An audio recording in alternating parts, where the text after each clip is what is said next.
अस्सलाम वालेकुम dear students. उम्मीद है आप लोग सब खैरियत से होंगे। आज जो हम टॉपिक डिस्कस करने जा रहे हैं वो है हमारे पास थ्योरी, लॉ एंड प्रिंसिपल। देखिए, इससे पहले हम बायोलॉजिकल मेथड को पढ़ चुके हैं, उसके काफी सारे स्टेप्स को हमने डिस्कस किया, जिनमें सबसे पहला स्टेप था recognition of biological problem. Second जो स्टेप हमने डिस्कस किया वो था ऑब्जर्वेशन। फिर हमने हाइपोथेसिस को डिस्कस किया, फिर हमने डिडक्शन को डिस्कस किया। अब हम जो अगला जो हमारा नेक्स्ट पॉइंट है वो है थ्योरी। कि थ्योरी क्या चीज है, इसे किस तरह बनाया जाता है। तो देखिए, हमने एक हाइपोथेसिस बनाया था कि जो प्लाज्मोडियम है वो काज है किस चीज का, मलेरिया का। अगर इसको मैं एक्सपेरिमेंटली चेक करूं, और हमने ये चेक भी किया एग्जांपल्स के अंदर, कि अगर वो सही साबित हो कि वाकई ही प्लाज्मोडियम मलेरिया का काज है, तो ये क्या बन जाता है, थ्योरी बन जाता है। देखें, when a hypothesis, जब एक हाइपोथेसिस को इस गिवन रिपीटेड एक्सपोजर, इसे बार बार एक्सपोज किया जाए, चेक किया जाए, तो एक्सपेरिमेंट्स के थ्रू, और फिर नॉट फाल्सिफाइड, और एक्सपेरिमेंट्स के थ्रू वो गलत साबित ना हो, फिर क्या होगा, it increases the biologist confidence. ये क्या करेगा, बायोलॉजिस्ट का कॉन्फिडेंस बहाल करेगा। एंड जनरली एक्सेप्टेड, फिर उसे हम क्या करेंगे, एक्सेप्ट भी कर लेंगे। इसको इस तरह समझते हैं कि मेरे पास कोई 20 स्टूडेंट्स की क्लास है, उनमें से एक स्टूडेंट बड़ा लायक है, टीचर्स भी कहते हैं बड़ा लायक स्टूडेंट है, तो मैं क्या करूंगा, उसे हाइपोथेसिस समझ ले। अब उस स्टूडेंट को मैं बार बार डिफरेंट तरीके से उसके टेस्ट लेके उसे चेक करूंगा कि वाकई ये लायक स्टूडेंट है। अब वो अगर हर बार टेस्ट के अंदर अच्छा परफॉर्म करे, तो क्या होगा, ऑटोमेटिकली मेरा कॉन्फिडेंस उस पर बहाल होगा कि वाकई ही वो अच्छा स्टूडेंट है, और मैं क्या एक्सेप्ट कर लूंगा, इट इज जनरली एक्सेप्टेड कि वाकई ही वो शाइनिंग स्टूडेंट है। तो ये एक तरीका का इस्तेमाल किया जाता है कि थ्योरी क्या चीज है, ऐसा हाइपोथेसिस जिसको टेस्ट के थ्रू बार बार चेक किया जाए, वो हर बार सही साबित हो, दैट बिकम्स अ थ्योरी। और इसकी एक और बड़ी खूबी होती है इस हाइपोथेसिस की। देखें, ये जो हाइपोथेसिस है जिसे बार बार चेक किया गया और उसे एक्सेप्ट भी कर लिया गया, अब used as the basis for formulating further hypothesis.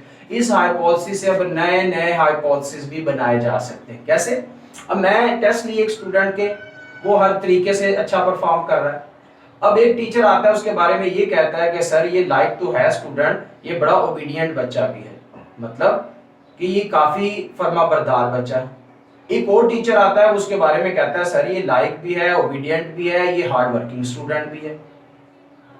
तो देखें कितनी चीजें उसके बारे में इकट्ठी होगी। मुझे तो यही पता था कि ये बड़ा लाइक स्टूडेंट है, किसी ने कहा इट इज वेरी ओबीडिएंट, और किसी ने ये कहा कि ये बड़ा हार्ड वर्किंग स्टूडेंट है। तो भाई एक हाइपोथेसिस से आगे आगे नए हाइपोथेसिस ने जन्म ले लिया। तो यही बात हम इधर कर रहे हैं कि which are again proved by experiment. अब ये ओबीडिएंट होना, हार्ड वर्किंग होना, इसे भी एक्सपेरिमेंट के थ्रू चेक किया जाएगा। वक्तन फक्तन उस स्टूडेंट को चेक किया जाएगा, उस पर नजर रखी जाएगी कि वाकई ही वो हार्ड वर्किंग स्टूडेंट है, वाकई ही वो फर्माबरदार बच्चा है। तो जब ये चीजें भी एक्सपेरिमेंटली चेक कर ली जाती हैं, तो फिर क्या होता है, a hypothesis that stand the test of time.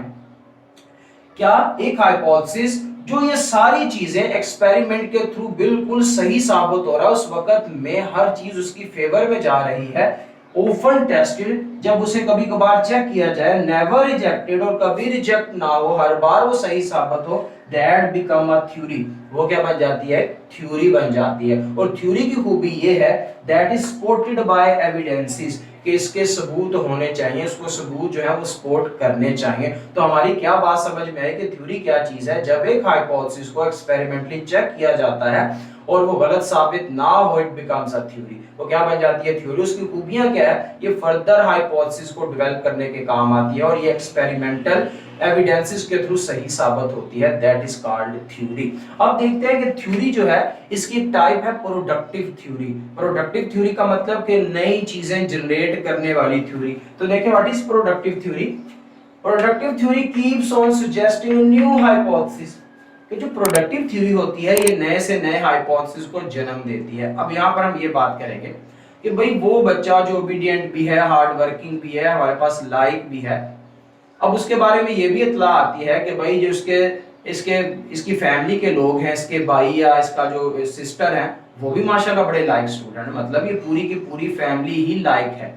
तो देखें, अभी तो भाई एक स्टूडेंट की बात हो रही थी, अब उसकी फैमिली भी इन्वॉल्व हो गई, कि भाई इसका भाई और इसकी जो सिस्टर है वो भी बड़े शाइनिंग स्टूडेंट है। तो देखें एक नई राह खुल गई कि दूसरे जो इसकी फैमिली के मेंबर हैं वो भी बड़े ओबीडिएंट, लाइक और हार्ड वर्किंग है। तो यही बात हम इधर कर रहे हैं, keeps on suggesting new hypothesis, ये नए से नए हाइपोथेसिस को जन्म देती है। एंड टेस्टिंग गोज ऑन, और फिर क्या होता है, टेस्टों का सिलसिला जारी रहता है, ये चेक किया जाता है बार बार कि वाकई ही वो अपने जो परफॉर्मेंस है उसको मेंटेन रख पा रहा है या नहीं। तो ये था हमारे पास थ्योरी और प्रोडक्टिव थ्योरी। अब इसके बाद अगला जो स्टेप आता है वो हमारे पास है लार प्रिंसिपल। तो देखिए व्हाट इज लार प्रिंसिपल। कहते हैं many scientist take it as a challenge, बहुत सारे साइंटिस्ट इस चैलेंज के तौर पर लेते हैं, एंड एक्सर्ट ग्रेटर एफर्ट्स, और बहुत ज्यादा कोशिश करते हैं टू डिस्प्रूव द थ्योरी, वो इस थ्योरी को गलत साबित करते हैं। अब ऐसे कि वो जो स्टूडेंट मैं कहता हूँ बड़ा हार्ड वर्किंग है, ओबीडिएंट है और लाइक भी है, और जो क्लास के दूसरे स्टूडेंट हैं वो समझेंगे सर इसे ज्यादा वैल्यू देते हैं, हमारी तरफ कोई ध्यान ही नहीं होता। तो वो क्या करेंगे, वो उसको डिस्प्रूव करने की कोशिश करेंगे, वो उसके बारे में चीजें बताएंगे, सर इसने इस टीचर के साथ बदतमीजी कर ली, सर ये पढ़ता नहीं है या इस तरह करता है, उसके बारे में कोई डिफरेंट तरह की बातें करेंगे ताकि वो गलत साबित हो जाए। लेकिन मैं अपने तरीके से चेक करता हूं उसे, मैं जब भी चेक करता हूं टेस्टों के थ्रू, जब भी उसे देख रहा हूं वो बड़े मुअद्दब तरीके से अपने टीचर्स के साथ पेश आ रहा है। तो ये जो चीज है हमारे पास कि जो साइंटिस्ट हैं वो कोशिश करते हैं इसे गलत साबित कर दें, लेकिन फिर भी वो अगर सही साबित होता है तो ये बड़ी अच्छी बात है। अब वो किस तरफ जाएगा, लार प्रिंसिपल की तरफ जाएगा। यही हम बात करने लगे। Many scientist take it as a challenge, वो चैलेंज के तौर पर लेते हैं, तो एक्सर्ट ग्रेटर एफर्ट, वो कोशिश करते हैं कि वो थ्योरी को क्या कर दे, डिस्प्रूव कर दे। अब अगर वो हर तरीके से सही साबित हो रही है और अब बोर्ड के पेपर आ गए, बोर्ड के पेपरों में वो अच्छे मार्क्स ले लेता है, अब तो ये भाई बात बिल्कुल आया होगी कि वो वाकई ही अच्छा स्टूडेंट है, उसके 495 आउट ऑफ 505 नंबर आ गए। तो ये बिल्कुल बात साबित हो गई बोर्ड के अंदर भी कि जो हम बात कह रहे थे कि भाई स्कूल के टेस्टों में अच्छे नंबर लेता है, वो बोर्ड में भी जाके अच्छे नंबर ले गया। तो इसे हम क्या नाम दे देंगे, अब ये क्या बन गया, लार प्रिंसिपल।